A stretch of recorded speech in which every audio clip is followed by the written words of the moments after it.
Putriana is part of the new young democracy in Indonesia, which has only had free elections since 1999.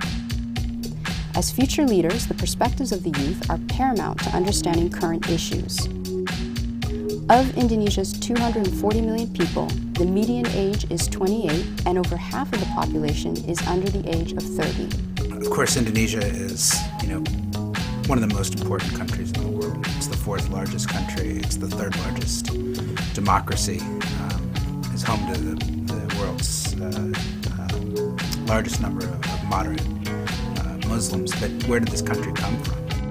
The Japanese occupation during World War II effectively ended 350 years of Dutch colonial rule. The Japanese occupiers really taught the Indonesians, as well as their colleagues in Southeast Asia, that Asians could defeat these Western colonialists, and the Indonesians were empowered under a great leader called Sukarno, who was the father of modern Indonesia.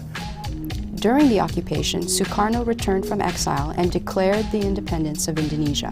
From 1950 to 1957, Sukarno headed a liberal democracy, with the last democratic elections held in 1957, as a tenuous balance of power was shared between Sukarno and the military leader Suharto. This alliance soon ended in 1966, and Suharto alone headed the new order until 1998. And then Indonesia went through a series of presidents as they stepped further and further towards democracy, which is what they have today. Indonesia is now reforming to a liberal democracy. In 2004, the first ever direct presidential elections were held. Indonesia is approximately 3 times the size of Texas, but it sits in the heart of 3 million square miles of maritime activity, most strategically along the Malacca Strait. The country is a key player in regional security and is the only Southeast Asian country that is a member of the G20. Indonesia is actually the largest economy in ASEAN. It's got a vibrant, youthful economy that I think is ready to take on the 21st century much better than many other countries in Asia Pacific. So far, I think the road of democracy has been quite good. I can express my opinion about the government, about my own country, freely. We are now free in what we can report. Before, it was not an official censorship, but it's like we have a gun pointed at our head all the time. And if we make mistakes, that would be the end of the newspaper, and maybe even the end of the career as a journalist. Kalau saat ini masih dalam proses. Today, the democracy is in transition because it is not yet effective. Sebaik-baik mungkin bisa dijalankan di Indonesia. Korupsi itu. Corruption in Indonesia is out of control. There are corruption practices in every level, from the lowest to the highest.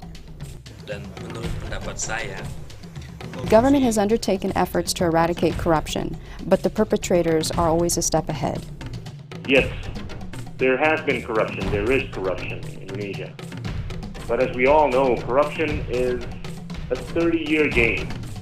And what many people in the world don't know is the fact that we've put more than 500 people in jail in the last 5 years, as compared to nothing the preceding 30 or 40 years. When you build a democracy, it's going to be messy by nature. Ours is messy, the hanging Chad in Florida. Indonesia's is really messy because they don't have the institutions and the infrastructure that we have in the United States. Education is the most important place to start if you want to get a better future, especially for children, since the future of Indonesia is in their hands. I think the important issues being faced by Indonesia today are education and jobs. There are so many people in society that do not have a chance to go to school. I know that they don't want to live like their parents.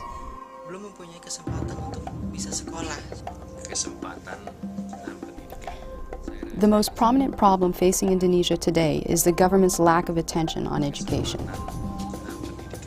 I used to propound this when I was particularly president of the U.S.-Indonesia Society.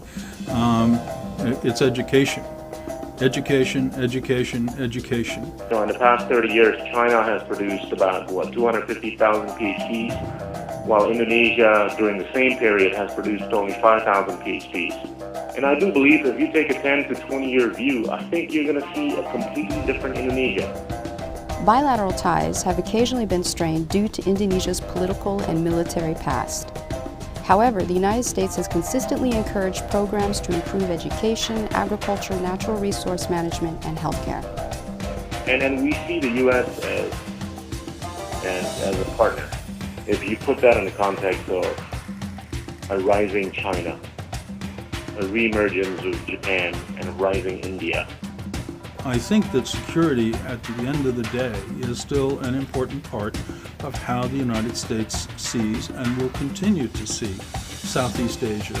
As Americans, we can't control how the Chinese are going to manage their, coming out party. I think we can influence it, and a good way to influence it is to encourage like-minded nations to have influence and to empower Indonesia to do that. We've got to support them as they strengthen their institutions, because they can't be a regional and global powerhouse unless they themselves have a strong foundation. I think the relations between the two countries at their best at the moment.